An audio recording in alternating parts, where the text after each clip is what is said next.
Hello everyone, good morning. कैसे हो आप लोग? देखो बच्चों, अपन ने एक नया फ्रेश टॉपिक स्टार्ट कर दिया था जिसका नाम है सर्कुलर मोशन। एक बहुत ही अच्छा इंटरेस्टिंग सा टॉपिक है जिसके अंदर अपन ने शुरुआती टाइम पे कुछ चीज़ें सीखी। अभी आज अपन कुछ और नई चीज़ें सीखेंगे। मैं आप लोगों को ये भी बताऊंगा कि इसमें ऐसी क्या खास बात है कि इसको सिंपल काइनेमेटिक्स से अलग पढ़ाया जाता है। जैसे अगर अपने से पूछा जाए कि सर यहाँ पे हम काइनेमेटिक्स के साथ भी तो इसको पढ़ सकते थे, पर यहाँ पे हम क्यों नहीं कर रहे हैं। तो चलो अब अपन स्टार्ट करते हैं अपना लेक्चर। लास्ट लेक्चर के अंदर मैंने आप लोगों को बताया था कि वेलोसिटी और लीनियर वेलोसिटी और एंगुलर वेलोसिटी में क्या डिफरेंस होता है। उसी के साथ में आपको एक और क्वेश्चन के साथ स्टार्ट करते हैं। अपने से अगर बोल दिया जाए कि इन circular motion the linear velocity of particle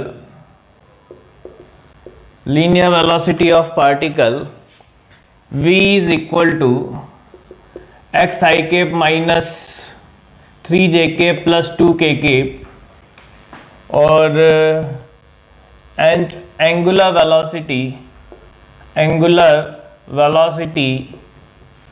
omega जो है वो है हमारे पास x I cap plus x j k plus k cap, ये हमें दे रखा है।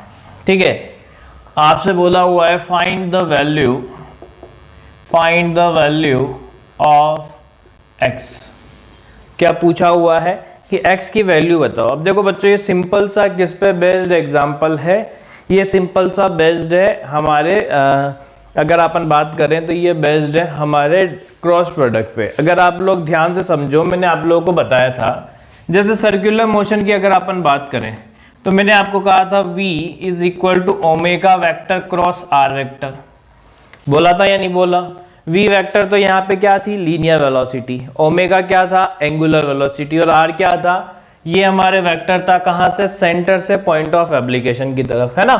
तो अगर मैं यहाँ पे आपसे एक चीज कहूँ, देखो ध्यान से समझना, ये दोनों के क्रॉस प्रोडक्ट के बराबर ये v है।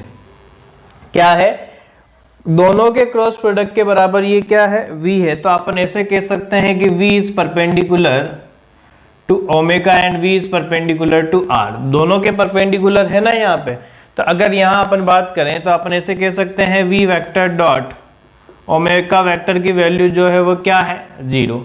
तो अगर अपन यहाँ लिखेंगे तो क्या आ जाएगा? X i cap minus 3j cap plus 2k cap dot x i cap plus x j cap plus k cap की वैल्यू क्या आ जाएगी? 0 आ जाएगी। क्या आया यहाँ से? X square minus 3x plus 2 की वैल्यू 0 आई। देखो एक क्वाड्रेटिक इक्वेशन बन गई जिसका रूट निकालने में हमारे को कोई दिक्कत नहीं, आ जाएंगे 1 और 2। यानी x की वैल्यू 1 भी पॉसिबल है और x की वैल्यू 2 भी पॉसिबल है। एक देखो सीधा सा क्वेश्चन था जिसको अपन ने बहुत अच्छे तरीके से यहाँ पे सॉल्व किया। आप लोग देख सकते हो कि यहाँ पे जो तरीका है सॉल्व करने का वो सेम क्रॉस प्रोडक्ट वाला ही है, पर अपने दिमाग में अगर एप्लीकेशन क्लियर होगी तो अपने आप अपन ये चीज को समझ पाएंगे, है ना। अब देखो ध्यान से समझना, जैसे मैं मान लो अब आपको सेकंड अगर बात करें तो वो है एंगुलर एक्सेलरेशन की। किसकी बात कर रहे हैं बच्चों? अपन एंगुलर एक्सेलरेशन।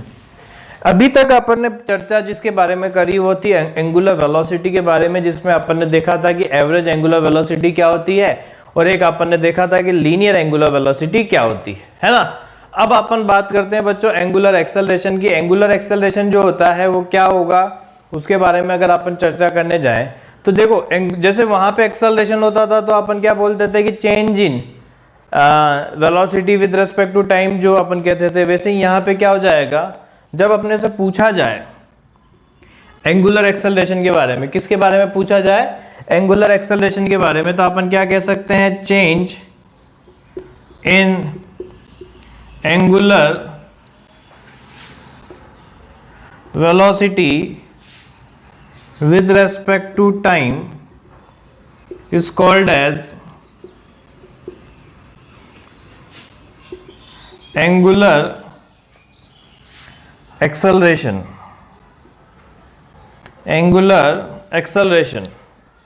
क्या चीज बोली बच्चों मैंने कि यहाँ पे एंगुलर एक्सेलरेशन की अगर हमारे से डेफिनेशन की बात करी जाए तो डेफिनेशन के लिए अपन क्या बोलेंगे, डेफिनेशन के लिए अपन ये बोलेंगे कि किसी भी पार्टिकल के एंगुलर वेलोसिटी में जो चेंज हो रहा होगा टाइम के रिस्पेक्ट में, यानी अपन ऐसे कह सकते हैं बच्चों के alpha vector is equal to D omega upon D T, D omega upon D T. मतलब आप सेम वो की वही डेफिनेशन यहाँ पे अप्लाई कर सकते हो जैसा अपन ने उसके अंदर अप्लाई करा था। अब देखो इसकी खास बातें क्या है, मुझे पता है कि इसकी जो यूनिट होती है वो रेडियन पर सेकंड होती है। क्या होती है? रेडियन पर सेकंड। और इसकी क्या हो गई? सेकंड, यानी इसका आंसर क्या आया? रेडियन पर सेकंड स्क्वायर। ठीक है, तो पहला पॉइंट अगर मैं बनाऊंगा तो क्या आ जाएगा कि यूनिट की अगर आप बात करोगे तो यूनिट जो होती है वो होती है रेडियन पर सेकंड स्क्वायर। यूनिट जो है वो किसकी हो जाएगी? रेडियन पर सेकंड स्क्वायर की। सेकंड अगर अपन बात करें तो ये क्या हो जाएगा? ये कह सकते हो वेक्टर क्वांटिटी है भैया। ये क्या है? Vector quantity. और आप ये भी लिख सकते हो हैज सेम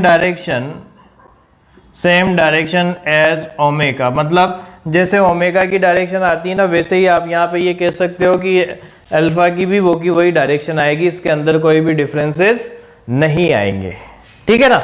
अब जैसे मैं आपसे एक बात करूं थर्ड के लिए, जैसे थर्ड पॉइंट की क्या होगी, तो देखो इसकी अगर अपने से एसआई यूनिट की बात करी जाए तो बच्चों ये होती है, पर जैसे अगर मेरे से डायमेंशन की बात करी जाए, जब अपन यूनिट डायमेंशन पढ़ेंगे ना तो डायमेंशन के अंदर अपने से पूछा जाएगा तो डायमेंशन अपन कहेंगे m0 L0 t-2।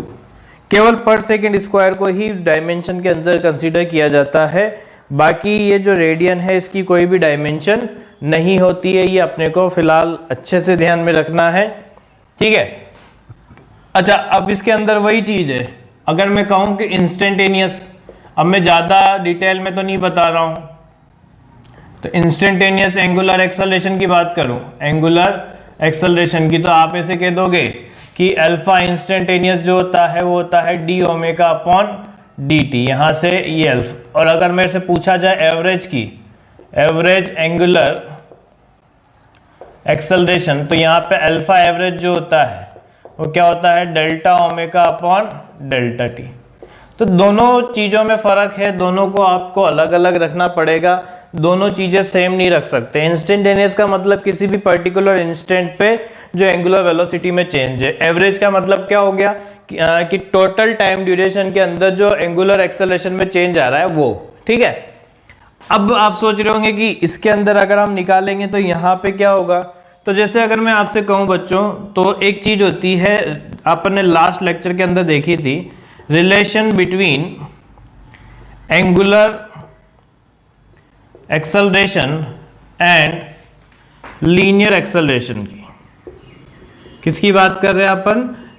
Relation between angular acceleration and linear acceleration. जैसे लास्ट लेक्चर में मैंने आपको बताया था v is equal to omega cross are vector होता है, जहां पे v जो होती है वो तो लीनियर वेलोसिटी होती है, ओमेगा क्या होता है? Angular velocity. तो अगर मैं यहां पे कहूं कि डिफरेंशिएट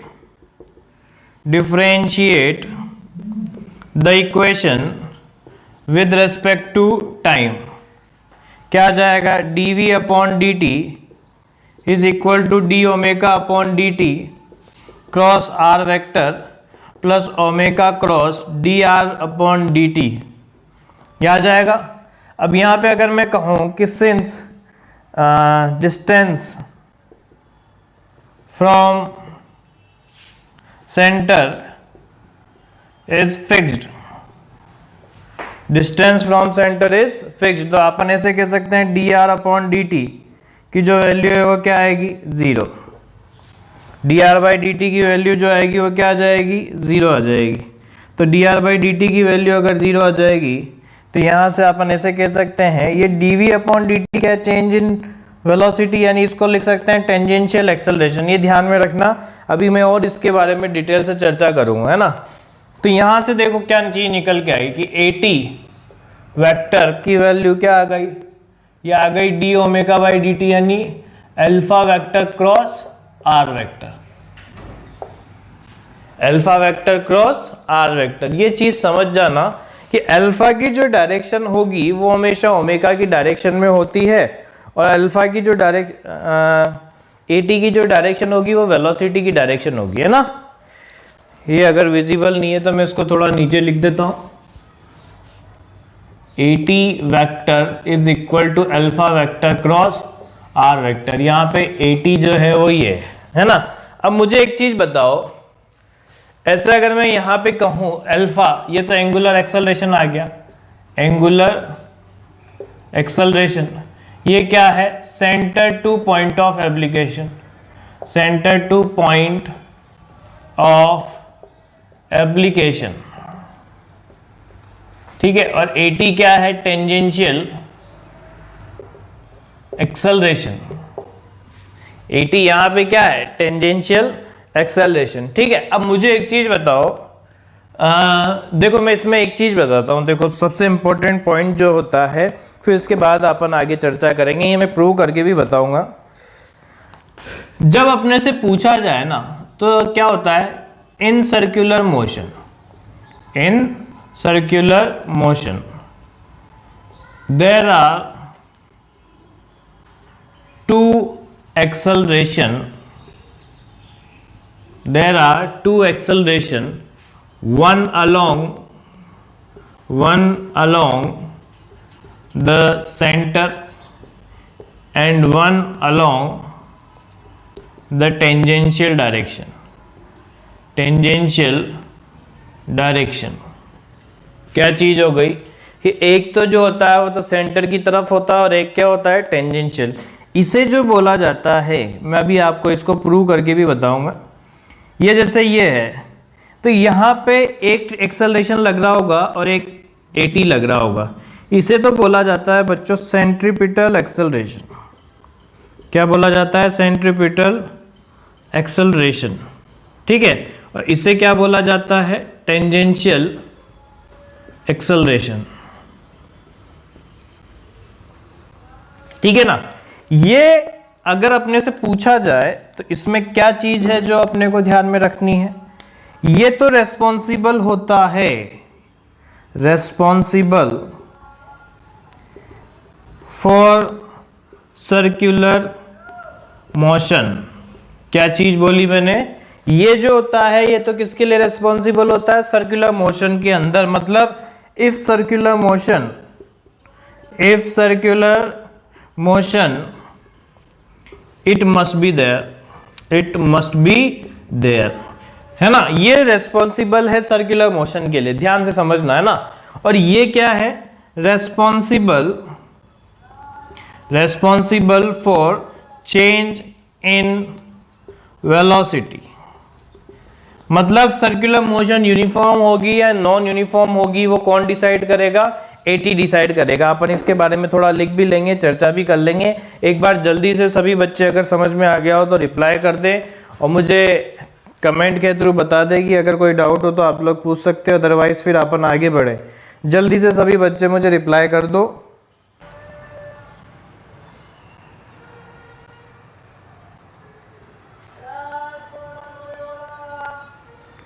समझाता हूँ बेटा, मैं उसी के बारे में आपको लिखा रहा हूँ कि सेंट्रीपिटल एक्सेलरेशन और टेंजेंशियल एक्सेलरेशन क्या होता है, उसी के बारे में अपन चर्चा करेंगे, इसलिए यहाँ पे टेंशन लेने की ज़रूरत नहीं है।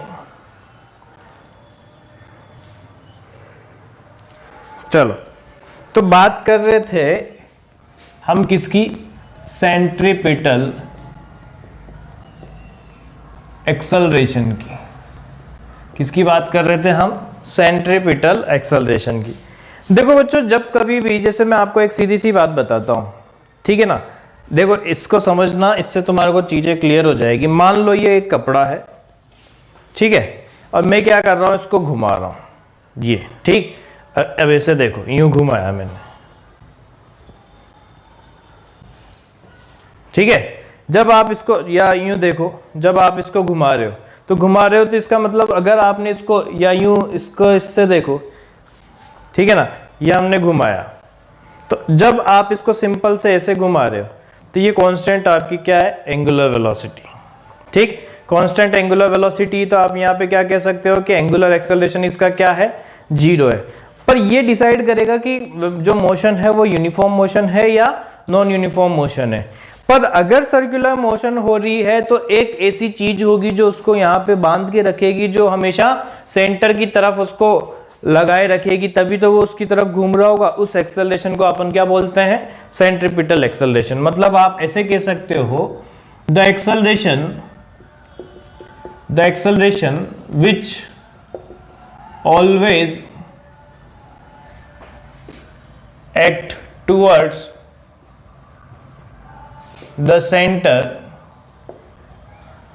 एक ऐसा एक्सेलरेशन जो हमेशा किधर की तरफ लगता है? सेंटर की तरफ, to fulfill the requirement of circular motion. क्या है? जो सर्कुलर मोशन है उसकी रिक्वायरमेंट को फुलफिल करने के लिए जो एक्सेलरेशन सेंटर की तरफ लगता है उसे क्या बोलते हैं? Centripetal acceleration. इसका मतलब क्या होगा? इसमें मैंने क्या चीज बताई? If there is arc formation, circle formation,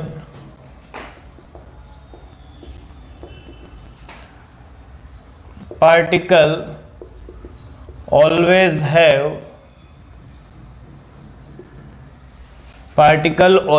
have an acceleration towards centre की तरफ। वहां पे क्या होगा? एक एक्सेलरेशन तो होगा ही सही, जो हमेशा क्या कर रहा होगा? उसको वहां पे बांधे रखेगा। ये चीज अपने को ध्यान में रखनी है। जैसे अब इसमें क्या होता है? कंफ्यूजन होता है कुछ बच्चों को कंफ्यूजन क्या होता है? एक मैं सीधा सा क्लियर करता हूं। जैसे एक चीज समझना, मान लो आप किसी मेला वगैरह के अंदर गए, वहां पे क्या था कि एक झूला था जिसके अंदर आप दो फ्रेंड थे, एक तो बाहर ही था ग्राउंड पे और एक झूले के अंदर बैठ गया, है ना। आपने देखा होगा ना, अलग अलग तरीके के झूले आते हैं, तो आपको अच्छे से समझ में आएगा। एक वो ब्रेक डांस टाइप का झूला आता है, अगर आप सब, वैसे आप लोग सभी जानते होंगे, आपने देखा होगा। उसके अंदर क्या होता है कि एक बड़ा तो सर्किल होता है, उसमें छोटे छोटे सर्किल बने रहते हैं, 3-3 के या 4-4 के, जिसके अंदर वो क्या होते हैं? आमने सामने रहते हैं। और वो तो सर्किल तो गोल गोल घूम ही रहा होता है, वो बीच वाले जो सर्किल होते हैं छोटे छोटे, वो भी घूम रहे होते हैं। अब जैसे मान लो एक फ्रेंड का तो नंबर आ गया कि वो झूले पे बैठ गया और एक फ्रेंड ग्राउंड पे जो डरता है, ठीक है। तो ग्राउंड पे जो डरने वाला फ्रेंड है, जब उसको ऑब्जर्व कर रहा होगा, किसको? जो फ्रेंड झूले पे बैठा हुआ है, तो क्या होता है? वो देखेगा कि जो उनका एक्सिस है, यानी जो उसका सेंटर है जिसके अबाउट वहां रोटेशन हो रहा है, उसका फेस हमेशा उधर की तरफ ही होता है और वो उसी के अराउंड घूमे जा रहे हैं। इसका मतलब उसे तो क्या फील होगा कि एक एक्सेलरेशन जो है वो हमेशा किधर की तरफ लग रहा है? सेंटर की तरफ। वो वाले एक्सेलरेशन को तो अपन क्या कहते हैं? Centripetal acceleration. एक इसमें एक और टर्म आती है बच्चों, सेंट्रीफ्यूगल एक्सेलरेशन। मैंने देखो नया नाम लिया है, क्या है? Centrifugal acceleration. अब जैसे जो फ्रेंड बैठा हुआ है, जो फ्रेंड झूले के अंदर बैठा हुआ है, तो उसको क्या लगता है कि यार जब मैं बैठा हुआ हूं तो मुझे ऐसा लग रहा है कि फोर्स जो है मेरे पीछे की तरफ लग रहा है ना। तो अभी आपने जब ग्राउंड के रेफरेंस में देखा तो आपने ये फील किया कि जो सारा फोर्स लग रहा था या जो सारा एक्सेलरेशन लग रहा था वो किधर की तरफ? सेंटर की तरफ। देखो वहां पे मूवमेंट कैसा होगा? यूं। जैसे मान लो इधर की तरफ सेंटर है तो वो क्या होगा? ऐसे यूं घूमेगा ना, तो उसका फेस हमेशा सेंटर की तरफ रहेगा, यानी वो तो क्या हो गया? Centripetal acceleration. पर जब खुद ऑब्जर्व करेगा तो देखेगा कि मेरे पे तो पीछे की तरफ झटका लग रहा है, और जब पीछे की तरफ झटका लग रहा होगा तो वो वाला एक्सेलरेशन क्या हो जाएगा? सेंट्रीफ्यूगल। यानी क्या मैं ऐसे कह सकता हूं कि सेंट्रीपिटल एक्सेलरेशन और सेंट्रीफ्यूगल एक्सेलरेशन दोनों ही सेम होते हैं? कह सकते हैं ना। यानी सेंट्रीपिटल एक्सेलरेशन और सेंट्रीफ्यूगल एक्सेलरेशन दोनों ही सेम होते हैं, बस किसका डिफरेंस होता है? फ्रेम ऑफ रेफरेंस का। मतलब अगर मैंने फ्रेम ऑफ रेफरेंस को ग्राउंड रख रखा है तो सेंट्रीपिटल एक्सेलरेशन कहूंगा, और अगर मैंने फ्रेम ऑफ रेफरेंस को अगर जो पार्टिकल है उसका रखा हुआ है तो वो क्या हो जाएगा? Centrifugal acceleration. तो अपन ऐसे कह सकते हैं, the acceleration which is observed with respect to ground frame या स्टेशनरी फ्रेम आप कह सकते हो, है ना। ग्राउंड के रेफरेंस फ्रेम के रेस्पेक्ट में जो आप कह रहे होंगे वो, ठीक है। और जब मैं बात करूंगा सेंट्रीफ्यूगल एक्सेलरेशन की, सेंट्रीफ्यूगल एक्सेलरेशन किसकी बात कर रहे हैं? Centrifugal acceleration. It is same acceleration as centripetal acceleration, but the only difference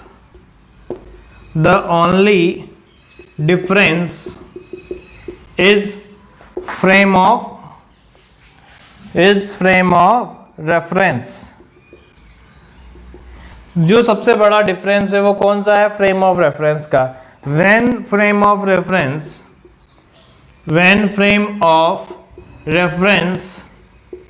is of particle, जब फ्रेम ऑफ रेफरेंस जो होगा वो अगर पार्टिकल का होगा तो उसे क्या नाम दिया जाएगा? Centrifugal acceleration. और जब ग्राउंड के रेस्पेक्ट में होगा तो क्या आ जाएगा? Centripetal acceleration. ठीक है, तो जब सेंट्रीपिटल की बात की जाएगी तब विद रेस्पेक्ट टू ग्राउंड होता है, और जब अगर अपन पार्टिकल के रेस्पेक्ट में करेंगे तो वो। अब देखो ये चीज मैं आपको समझाने की कोशिश कर रहा हूँ, तो मैं अपन उसको सर्किल की फॉर्म में बना देते हैं। तो ये हो गया हमारा कि ये पार्टिकल हो गया, जो खतरों का खिलाड़ी वो तो हो गया आकाश। ठीक है, और जो डरता है वो बाहर की तरफ, मान लो कोई भी पर्सन पी है। ठीक है, तो अब जब ये आकाश चारों तरफ घूम रहा होगा किसके? सेंटर के, तो यहाँ पे जो एक्सेलरेशन लग रहा होगा, ठीक है, तो मैं ये कह सकता हूं व्हेन P ऑब्जर्व एक्सेलरेशन कौन सा होगा? सेंट्रीपिटल। ठीक है, और मैं ये कह दूंगा कि व्हेन A ऑब्जर्व, तो क्या हो जाएगा एक्सेलरेशन का नाम? ये आ जाएगा सेंट्रीफ्यूगल एक्सेलरेशन। बात समझ में आई कि नहीं आई? यानी फ्रेम ऑफ रेफरेंस का फर्क है जी। अब देखो मैं यहाँ पे एक चीज बताता हूं, अगर मैंने यहाँ पे एंगल वगैरह, यहाँ पे समझना, ये ब्लू लाइन तो इंडिकेट कर रही है हमारी किसकी? सेंट्रीपिटल एक्सेलरेशन की, जिसे आप AC कह सकते हो। ठीक है, और ये रेड लाइन जो डिनोट कर रही है वो किसको कर रही है? AF, सेंट्रीफ्यूगल को।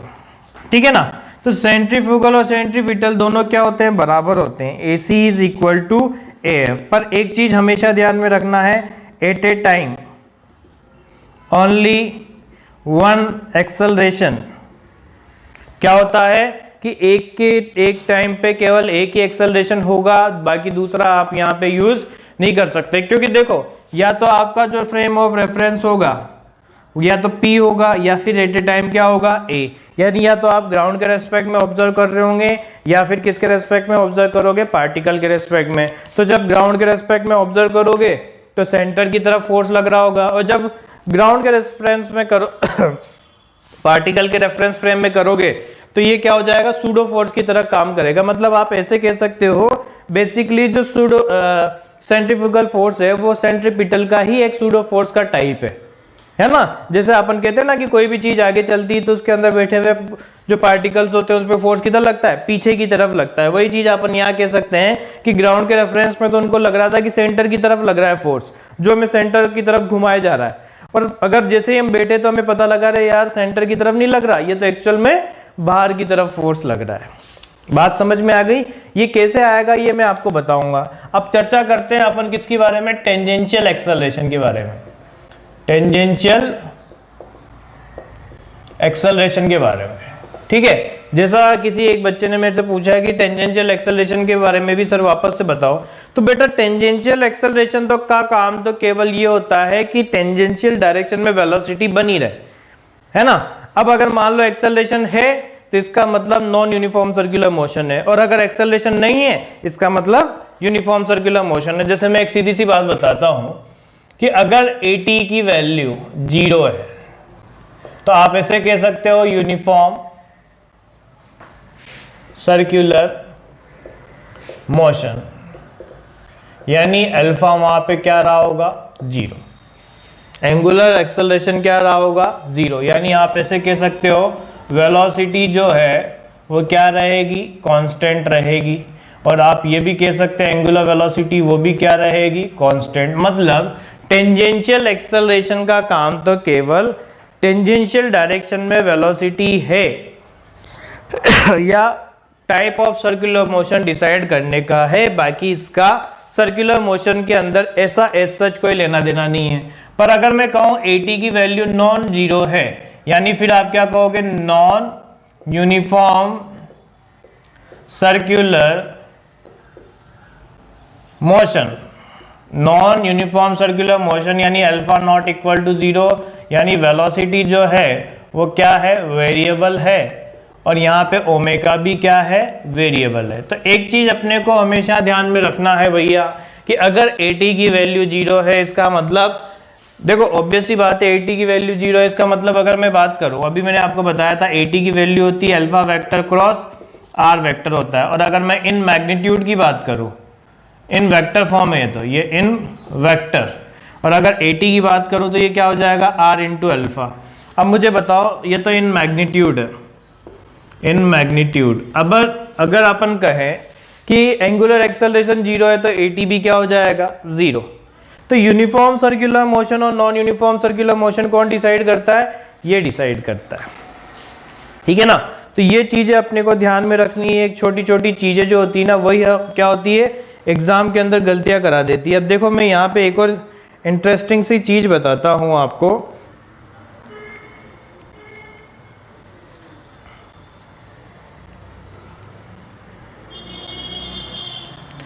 जिससे क्या होगा, आपका कंफ्यूजन जो होगा वो भी दूर हो जाएगा, और ये चीज़ जो होगी वो बहुत फ़ायदा देगी आपको सर्कुलर मोशन के अंदर समझने में। ये ज़्यादातर अगर अपने से पूछा जाए 100% बच्चों में से कितनों को पता होगा, तो आप भी देखोगे 99 को ये चीज़ पता नहीं होती। जैसे मैं आपसे कहूँ, अब देखो ध्यान से समझना, ये सर्कुलर मोशन हो रही है, ठीक है।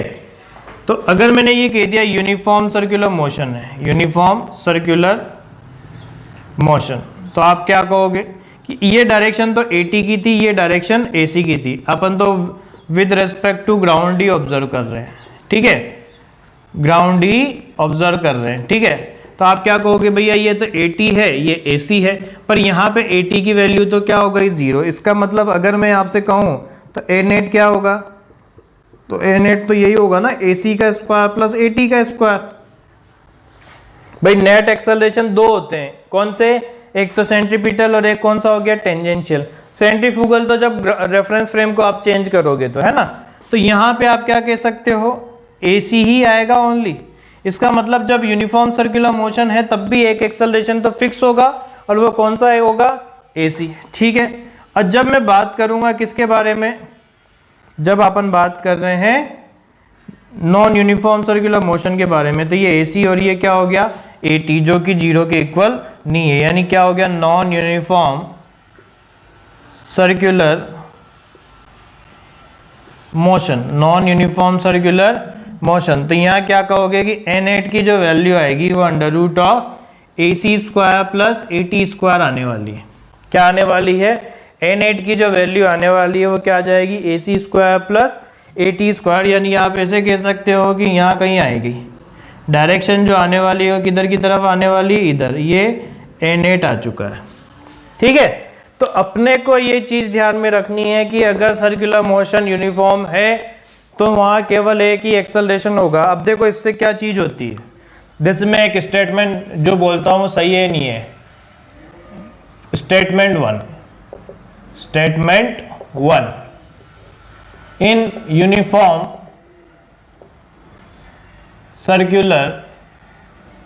Circular motion only one acceleration is there which has constant magnitude। अभी मैंने इसके बारे में चर्चा नहीं करी, पर मैं बताऊंगा इसका मैग्नीट्यूड कितना होता है। भैया कांस्टेंट मैग्नीट्यूड तो कैसे ही नहीं हो सकता, क्यों नहीं हो सकता भाई, देखो अगर मैं यहाँ कहूँ A पे, फिर ये B पे गया, फिर यहाँ C पे गया, फिर यहाँ D पे गया, फिर यहाँ पे E पे गया, ऐसे ही F। अगर मैं कहूँ तो यहाँ AC की डायरेक्शन ऐसे है, यहाँ AC की डायरेक्शन ऐसे है, यहाँ AC की डायरेक्शन ऐसे है, यहाँ AC की डायरेक्शन ऐसे है, यहाँ AC की डायरेक्शन ऐसे है। मतलब क्या, भले ही यहाँ पे बोला है कांस्टेंट मैग्नीट्यूड, तो ये सही है, पर यही स्टेटमेंट ऐसे बोल देते हैं कि इन uniform circular motion acceleration is constant. तो अगर अपने से बोला जाए तो ये गलत है। ये सही क्यों है? एक तो एक ही एक्सेलरेशन होगा यूनिफॉर्म सर्कुलर मोशन में और उसका केवल मैग्नीट्यूड कांस्टेंट होगा, इसलिए ये सही है। पर उसने अगर ये कह दिया ना एक्सेलरेशन इज कांस्टेंट, तो रॉन्ग है। रॉन्ग क्यों है? सिंस ओनली मैग्नीट्यूड, अगर आपने पूछा जाए तो only magnitude is constant but direction changes. बात समझ में आई या नहीं आई? दोनों चीजों में फर्क है, और दोनों चीजों में क्या फर्क है वो मैंने बता दिया। In uniform circular motion there is only one acceleration which has constant magnitude, सही बात है। पर अगर अपने से ये पूछा जाए कि इन uniform circular motion acceleration is constant, तो ये गलत हो गया। क्यों? क्योंकि मैग्नीट्यूड कांस्टेंट हो सकता है पर डायरेक्शन वहां पे क्या होगी? डिफरेंट होगी। अब जैसे मान लो अपने से अगर ये पूछा जाए कि सेकंड स्टेटमेंट के अंदर हमारे से पूछा जाए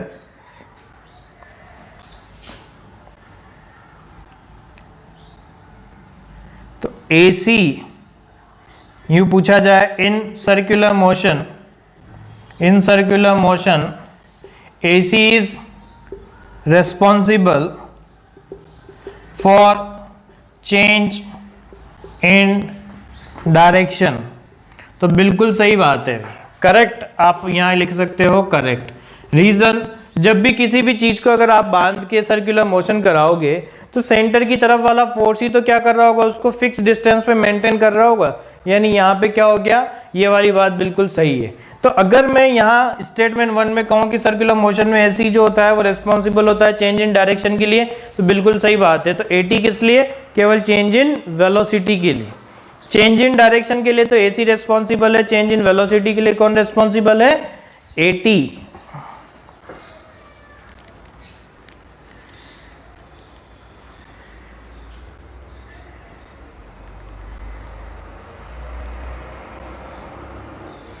सभी बच्चों को अगर ये चीज़ क्लियर हो गई हो तो जल्दी से मुझे रिप्लाई कर दो, फिर अपन आगे बढ़ें और अच्छी से अच्छी बातें इसके अंदर सीखेंगे। जल्दी से मुझे रिप्लाई कर दो बच्चों।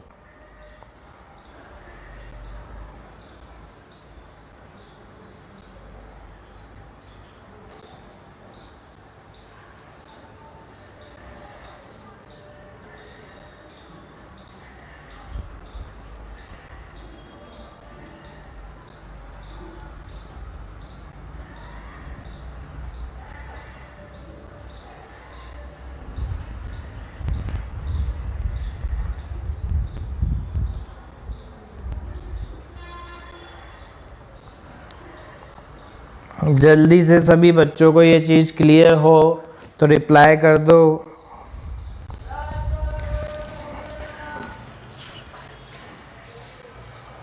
सभी बच्चों का रिप्लाई आना चाहिए। अगर कोई क्वेश्चन हो किसी के मन में तो वो पूछ सकता है ताकि अपन उसको क्लियर कर लें। अभी मैं इसके मैग्नीट्यूड वगैरह की भी बात करूंगा विद इक्वेशन, आप लोगों को ये प्रूव करके भी बताऊंगा कि किस तरीके से दो एक्सेलरेशन वहाँ पे आ रहे होते हैं सर्कुलर मोशन में, जो एक सेंटर की तरफ और एक किसकी तरफ आता है? टेंजेंशियल डायरेक्शन के अलोंग, है ना। पर वो अपन अभी प्रूव करेंगे। पहले आप लोग ये बता दो कि ये सबको समझ में आ गया हो तो मुझे थंब के थ्रू रिप्लाई कर दें।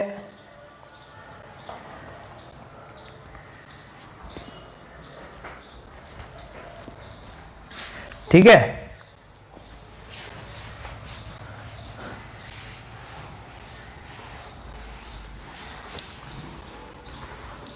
अब देखो ये तो मैंने डायरेक्ट पूछा है तो आपको समझ में आ रहा है।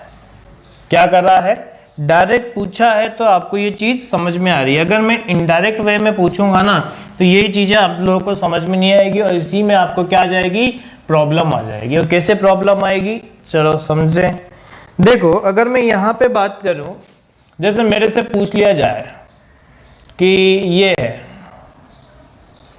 सर्कुलर मोशन है, यहाँ पे ये और ये तो हमें पता है AT है, ये हमें पता है AC है, और ये क्या हो गया? A-net। तो यहाँ से ये अगर मैं कहूँ कि थीटा एंगल बन रहा है तो अपन ये कह सकते हैं tan theta is equal to AT upon AC, है ना। तो अपन ये भी कह सकते हैं कि नेट एक्सेलरेशन सेंटर से कितना एंगल बनाएगा तो निकालना अपने लिए इतना ज़्यादा कोई डिफिकल्टी वाली बात नहीं होगी। और नेट की जो वैल्यू होगी वो कितनी आने वाली है? अंडर रूट ऑफ AC का स्क्वायर प्लस AT का स्क्वायर। ठीक है, अब देखो मैं इनडायरेक्ट वे में पूछता हूँ, इनडायरेक्ट वे में देखो ये जो क्वेश्चन है वो काफी अच्छा है, इसलिए इसको ध्यान में रखना बच्चों। ठीक है, क्या क्वेश्चन है, आपसे पूछा जाए क्वेश्चन के अंदर कि what is the difference, question ऐसे नहीं पूछा जाएगा, वो आपसे स्टेटमेंट की फॉर्म में पूछेंगे, पर यहां देखो what is the difference between mod of dv upon dt and d upon dt of mod of v। क्या चीज पूछी गई है कि mod of dv by dt और d upon dt of mod of v, इसके अंदर क्या डिफरेंस है, आपसे ये क्वेश्चन ने पूछा है। अब देखो जब ये वाला क्वेश्चन पूछा जाए ना, तो दिमाग में बिल्कुल भी आपको टेंशन वाली चीज नहीं लानी है कि ये क्या बता दिया इन्होंने। तो देखो यहां से अगर मैं कहूं ये क्या लिखा हुआ है dv अपॉन dt, तो अपन इसे कह सकते हैं चेंज इन वेलोसिटी।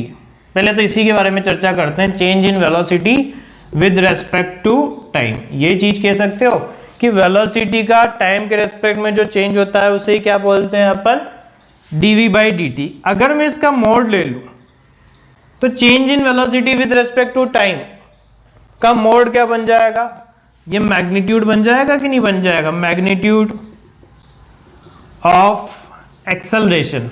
और ये एक्सेलरेशन जो होगा आप ऐसे कह सकते हो कि mode of dv by dt represent the net acceleration of particle. क्या चीज है कि dv अपॉन dt का जो मोड होता है वो किसको रिप्रेजेंट करता है, net acceleration of the particle को। मतलब जो पार्टिकल का नेट एक्सेलरेशन होगा उसकी वैल्यू कितनी होगी, mode of dv by dt। पर अगर मेरे से पूछा जाए अच्छा नेट एक्सेलरेशन है, इसका मतलब क्या हो गया, इसको आप ऐसे कह सकते हो under root of ac square plus at square. इसमें क्या होगा, both ac and at will include, इसके अंदर दोनों चीजें इंक्लूड हो रही होगी। पर जैसे ही मुझसे पूछा जाए d upon D T of mod v, तो अगर अपन इसके बारे में बात करें तो मॉड v अपन ऐसे कह सकते हैं, देखो चेंज ये है तो सही, चेंज इन मॉड v का मतलब क्या हो गया, स्पीड। क्या हो गया, मॉड v का मतलब क्या होता है, स्पीड। तो अपन ऐसे कह सकते हैं change in speed with respect to time, और ये किसको रिप्रेजेंट करता है भैया, at को। तो कभी अगर मुझसे घुमा फिरा के पूछा जाए कि d mod of v upon dt, तो ये तो क्या होता है, at। और अगर मेरे से पूछा जाए कि d v अपॉन dt का जो मोड है वो क्या होता है, ये होता है a नेट। तो अगर मुझसे बोला जाए कि ये वाली चीज है तो क्या यहाँ पे नॉन यूनिफॉर्म सर्कुलर मोशन होगा क्या, तो बिल्कुल। अगर मुझसे ये कह दिया गया ना कि ये नॉन जीरो है, जिसका मतलब नॉन यूनिफॉर्म सर्कुलर मोशन, और अपन यही तो मैंने यही तो बोला कि at ही डिसाइड करता है कि सर्कुलर मोशन यूनिफॉर्म है या फिर नॉन यूनिफॉर्म है। बात समझ में आ गई, ये छोटी छोटी बातें हैं जो मैं आप लोगों को क्लियर कर रहा हूं। ठीक है, अब अपन बात करते हैं, देखो एक और चीज, फिर अपन बात करते हैं इन यूनिफॉर्म सर्कुलर मोशन। इन यूनिफॉर्म सर्कुलर मोशन किसकी बात कर रहे हैं, सर्कुलर मोशन की। ठीक है, इसमें पहला पार्ट आता है फ्रीक्वेंसी। कुछ बच्चों को ये चीज क्लियर नहीं होती कि फ्रीक्वेंसी का मीनिंग क्या होता है सर। तो देखो बच्चों आज अपन वो भी सीख लेते हैं। फ्रीक्वेंसी का मतलब, जैसे मैं आपसे कहूं कोई भी चीज को मैंने घुमाया, किसी भी चीज को घुमाया, जैसे ये है, इसको मैंने घुमाना स्टार्ट किया, ये ठीक है, मान लो ये घूमे जा रहा है। अब आपने से पूछा जाए कि इसकी फ्रीक्वेंसी क्या है, तो पहली चीज फ्रीक्वेंसी के लिए तो एक यूनिफॉर्म मोशन होना जरूरी है। यूनिफॉर्म सर्कुलर मोशन होगा तभी आप कह सकते हो कि वहां पे फ्रीक्वेंसी की कैलकुलेशन होगी, है ना। अब यूनिफॉर्म सर्कुलर मोशन तो है, फ्रीक्वेंसी का मीनिंग क्या हो गया कि कोई भी पार्टिकल अगर नंबर ऑफ रोटेशन कर रहा है, कोई भी पार्टिकल नंबर ऑफ रोटेशन कर रहा है 1 सेकंड के अंदर, तो वो उसकी क्या हो जाएगी, फ्रीक्वेंसी। तो अपन ऐसे कह सकते हैं number of cycles per second is called as frequency. ठीक है।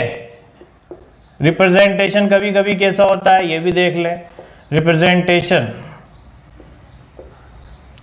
लिखते हैं सीपीएस, सीपीएस का मतलब साइकिल पर सेकेंड, ठीक है। फिर लिख देते हैं एफपीएस, फिट फ्रेम पर सेकेंड भी होता है, खैर ये ज्यादा यूज नहीं होता है ना। एक होता है आरपीएस, रिवॉल्यूशन पर सेकेंड, जितने रिवॉल्यूशन वहां पे हो रहे होंगे, है ना। आरपीएम भी होता है, यह आ जाएगा रिवॉल्यूशन पर मिनट। तो पहली चीज तो ये ध्यान में रखनी है अपने को कि जब भी हमारे से पूछा जाए तो ये अब जैसे मैं आपसे कहूं, ध्यान से समझना, इसके बीच में और इसके बीच में क्या डिफरेंस है। देखो, अगर मैं यहां पे कहूं ये एंगल है थीटा, कितना हो गया थीटा, तो अगर अपने से पूछा जाए ये तो हो गई हमारी क्या रेडियस, तो अगर अपने से पूछा जाए तो नंबर ऑफ साइकिल किसके इक्वल होंगे, किसके लिए पूछ रहा हूं मैं, नंबर ऑफ साइकिल किसके इक्वल होंगे, तो अपन कैसे निकालेंगे। देखो, टोटल एंगुलर डिस्प्लेसमेंट जो होता है, टोटल एंगुलर डिस्प्लेसमेंट, उसकी वैल्यू क्या होती है, total number of revolution into 2 पाई।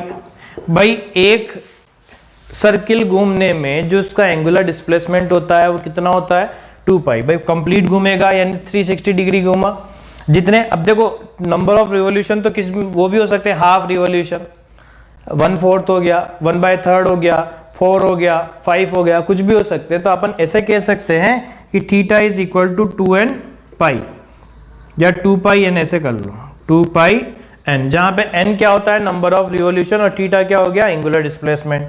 अब मुझे बताओ, अगर मैं इसको लिखूं differentiate with respect to time, तो यहां क्या आ जाएगा D theta upon D T, क्या आ जाएगा 2 पाई, तो कांस्टेंट, और ये आ गया dn बाय dt। तो अब मुझे बताओ ये क्या बन गया, रिवॉल्यूशन, रिवॉल्यूशन पर सेकेंड बना कि नहीं बना, और रिवॉल्यूशन पर सेकेंड का मतलब क्या हो गया फ्रीक्वेंसी, यानी omega is equal to 2 pi F. ये ध्यान में रखना, यानी फ्रीक्वेंसी और एंगुलर वेलोसिटी में जो रिलेशन होता है वो कितना होता है 2 पाई एफ का। तो जब कभी भी मुझसे पूछा जाए कि एंगुलर वेलोसिटी बताओ, तो देखो आप ऐसे देख रहे हो 2 पाई मतलब, और ये फ्रीक्वेंसी जो होती है वो किस में होती है सीपीएस या फिर आरपीएस या एफपीएस ऐसा कुछ होगा, और ये किस में होता है रेडियन के अंदर। तो आप ये देखोगे कि ओमेगा की जो यूनिट बन जाएगी, यूनिट वो क्या हो जाएगी रेडियन पर सेकेंड, क्योंकि जो साइकिल्स थे उसको आपने किससे एंगल से मल्टीप्लाई कर दिया ना, तो ये आ गया। तो हमेशा ध्यान में रखना, मैं बार बार बता रहा हूं, जैसे मेरे से बोल दिया जाए फ्रीक्वेंसी का आइडेंटिफिकेशन कैसे होगा, तो फ्रीक्वेंसी का आइडेंटिफिकेशन सीपीएस से होगा, आरपीएस से होगा, आरपीएम से होगा, एफपीएस से होगा, ऐसे। और अगर मेरे से पूछा जाए एंगुलर वेलोसिटी या फ्रीक्वेंसी, एंगुलर वेलोसिटी और फ्रीक्वेंसी, कभी कभी ये भी टर्म यूज लिखते हैं एंगुलर फ्रीक्वेंसी, तो इसको कैसे लिखते हैं रेडियन पर सेकेंड से। ये चीज अपने को ध्यान में रखनी है, साइकिल पर सेकेंड ये सब तो क्या होता है फ्रीक्वेंसी की यूनिट। अच्छा, एक और चीज होती है फ्रीक्वेंसी यूनिट, ये भी होती है हर्ट्ज, जिसे अपन HZ भी लिखते हैं। जो अपने ज़्यादातर जो भी अप्लायंस लेके आते हैं ना अपन, तो उस पर लिखा रहता है कि 50 हर्ट्ज, वो आपके अल्टरनेटिंग करंट के अंदर काम आएगी। तो ये चीज़ें समझने वाली भी है ना। चलो इसी के साथ अब उसका उल्टा भी समझते हैं, वो होता है टाइम पीरियड। अब अपन ने फ्रीक्वेंसी तो समझ लिया सर, अब यहाँ पे टाइम पीरियड का मतलब क्या होता है। तो फ्रीक्वेंसी और टाइम पीरियड में थोड़ा सा डिफरेंस है। थोड़ा सा कैसे है अभी मैं आपको समझाता हूँ। यहां हमने क्या बोला, नंबर ऑफ साइकिल्स पर सेकेंड फ्रीक्वेंसी होती है, टाइम पीरियड क्या होगा, एक रिवॉल्यूशन कंप्लीट करने में टाइम जो लगेगा। समझ में आई बात। ये तो नंबर ऑफ साइकिल्स थे पर सेकेंड, तो अपन ऐसे कह सकते हैं, देखो यूं रिलेट करना समझो, नंबर ऑफ साइकिल्स और यहां पे हो गया सेकेंड या टाइम, ठीक है, टाइम जो होता है वो किसमें, सेकंड में। अब अगर मैं यहां से ये निकाल लूं कि मुझे टाइम निकालना है, तो मैं क्या करूंगा, number of cycle in 1 second, in 1 second is called as time period. Number of cycles in 1 second, ये 1 है, ये मीन नहीं है ना, 1 second is called as time period. और अगर मेरे को फ्रीक्वेंसी निकालनी हो तो इसको ही तो डिवाइड कर दो, तो आप क्या कह सकते हो कि number of cycle, the total number of cycles पर सेकेंड, तो वो क्या हो जाएगा, फ्रीक्वेंसी। और आप ये कह सकते हो, ये तो सॉरी यहां तो लिख दिया फ्रीक्वेंसी है ना, और यहां क्या लिख सकते हैं, number of cycles time required to complete 1 revolution, वो क्या हो जाएगा, टाइम पीरियड। समझ में आई? देखो ध्यान से समझना, मैं जो समझाना चाह रहा हूं वही चीज। देखो number of cycles is equal to time, total time period. Total time कैसे निकालेंगे, देखो नंबर ऑफ साइकिल हो गया n, और टोटल टाइम कैसे निकालोगे, ये टोटल टाइम आ जाएगा हमारे पास n is equal to T into capital T. ये टी इंटू कैपिटल टी क्या हो गया कि नंबर ऑफ टाइम पीरियड जो होंगे उससे क्या कर दो, आप मल्टीप्लाई कर दो। ठीक है, अब ध्यान से समझना, ये क्या हो जाएगा, नंबर ऑफ साइकिल पर सेकेंड,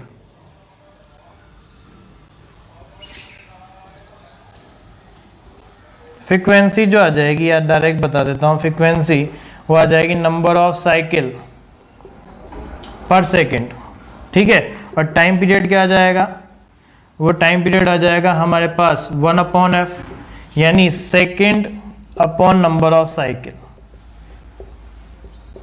तो आप ऐसे कह सकते हो फ्रीक्वेंसी इज रिलेटेड, दोनों जो होते हैं वो इनवर्स रेशो में होते हैं, यानी जब मुझे फ्रीक्वेंसी दे रखी हो ना, तो टाइम पीरियड को क्या कर दो, 1/, कर दो, सॉरी टाइम पीरियड निकालना हो तो 1/, फ्रीक्वेंसी कर दो तो आ जाएगा। और जब मुझे टाइम पीरियड दे रखा हो, फ्रीक्वेंसी निकालना हो तो 1/, टाइम पीरियड कर दोगे तो क्या आ जाएगी, फ्रीक्वेंसी। ठीक है, तो ज़्यादा इसमें कंफ्यूज नहीं होना है। नंबर ऑफ साइकिल पर सेकेंड जो होता है वो तो फ्रीक्वेंसी होती है, और 1 सेकेंड में जितना रोटेशन, सॉरी एक रोटेशन घूमने में जितना टाइम लगेगा वो उसका क्या हो जाएगा, टाइम पीरियड। अब देखो, अब अपन ये प्रूव करते हैं कि किस तरीके से कि टेंजेंशियल एक्सेलरेशन और दोनों एक्सेलरेशन निकल के आते हैं, एसी और एटी, और उसकी वैल्यू क्या होती है। जैसे समझना बच्चों कि मान लो कि ये सर्किल है, क्या है, सर्किल, ये इसका सेंटर हो गया, एक पार्टिकल ए से स्टार्ट हुआ, कहां पहुंच गया, बी पे। ए particle start from A towards B and subtend theta angle at center। क्या करा, A से B की तरफ गया और कितना एंगल सबटेंड किया, थीटा एंगल। ठीक है ना,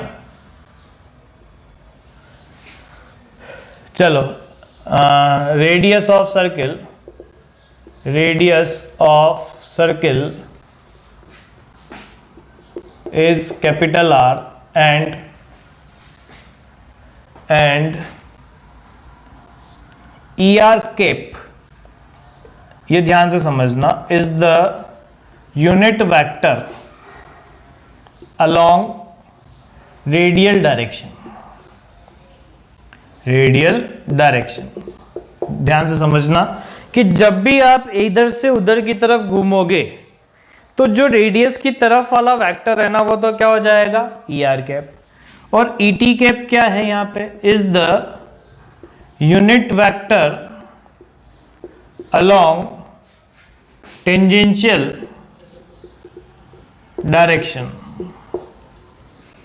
बात समझ में यही नहीं आई कि जो भी हमारे पास टेंजेंशियल या रेडियल की अगर अपन बात कर रहे हैं तो रेडियल डायरेक्शन के अलोंग जो वेक्टर होगा, ये देखो ये जैसे यहाँ गया तो ये वाली रेडियस के अलोंग जो वेक्टर होगा वो E R cap unit vector, मतलब जैसे अपन आई कैप जे कैप करते हैं ना, यहाँ पे तो हर एक टाइम पे चेंज हो रहा होगा, तो मैं ये कह रहा हूँ कि ई आर कैप तो क्या हो चुका है इस डायरेक्शन में।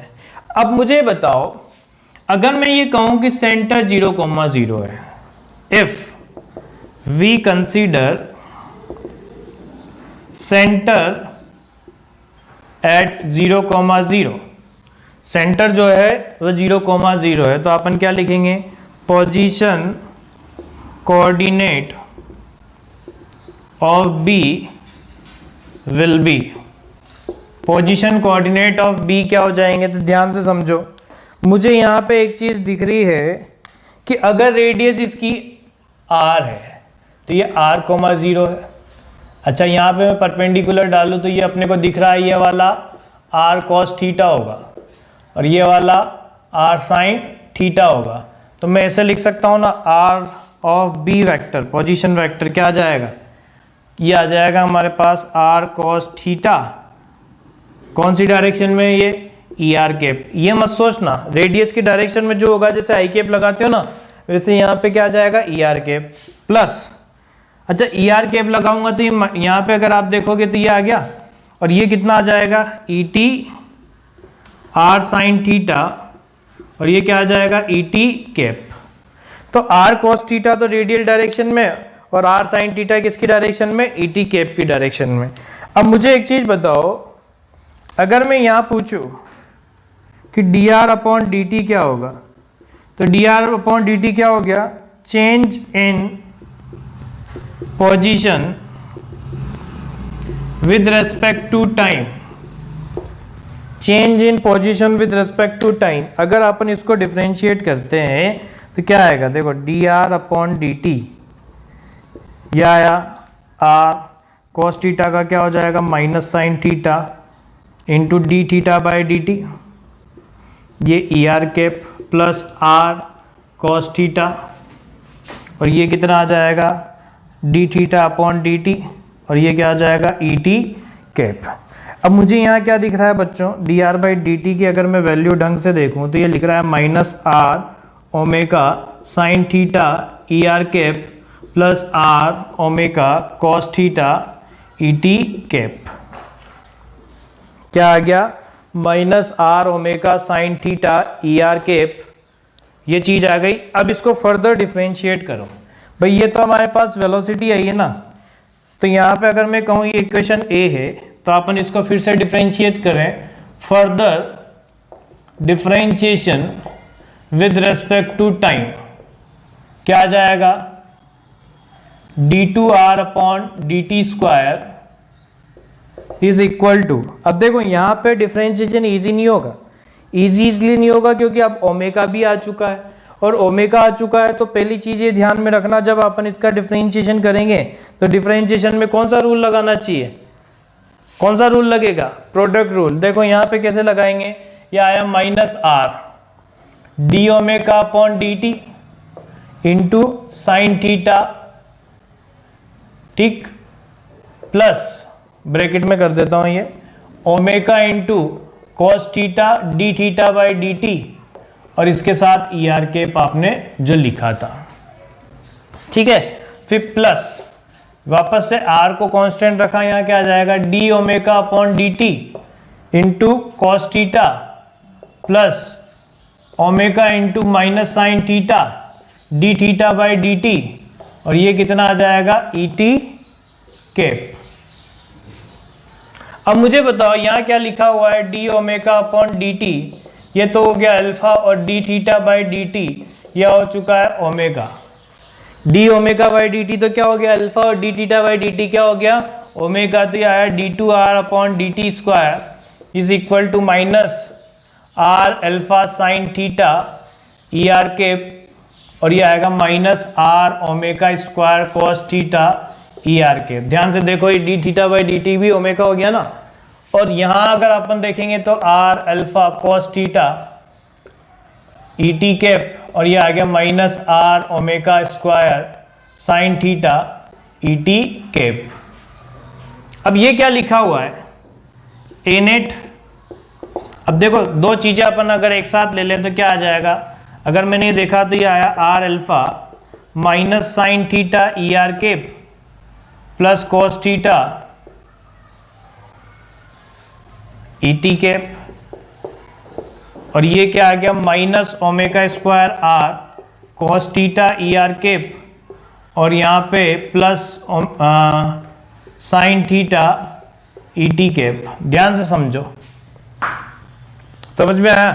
अब जो चीज मैं समझाना चाहता हूं उसको ध्यान से अच्छे से चीजों को क्लियर करना। देखो क्या लिखा हुआ है, a net is equal to minus omega square are cos theta E R cap plus sine theta E T cap plus r alpha minus sine theta E R cap plus cos theta E T cap. अगर मैं कहूं कि ये एक vector है, ये क्या है, एक वेक्टर है, तो इससे परपेंडिकुलर एक वेक्टर देखो यही है। आप देख लो, इन दोनों का डॉट प्रोडक्ट करके देख लो, ये आएगा minus sine theta cos theta plus sine theta cos theta, zero आ रहा है। इसका मतलब अगर ये है वेक्टर है तो ये क्या हो गया, परपेंडिकुलर वेक्टर। अगर ये एक वेक्टर है तो ये उसका क्या हो चुका है, परपेंडिकुलर। ये क्या हो चुका है, अच्छा परपेंडिकुलर है तो ये तो किस डायरेक्शन के लिए बता रहा है, ए नेट अलोंग ए सी, और प्लस ये क्या हो चुका है, ए टी। ये अपन ने पहले देख लिया था टेंजेंशियल डायरेक्शन में। तो आप एक चीज देख रहे हो, यहां नेगेटिव साइन आ रहा है। नेगेटिव साइन क्या इंडिकेट कर रहा है, here negative sign indicate that this acceleration always act towards center,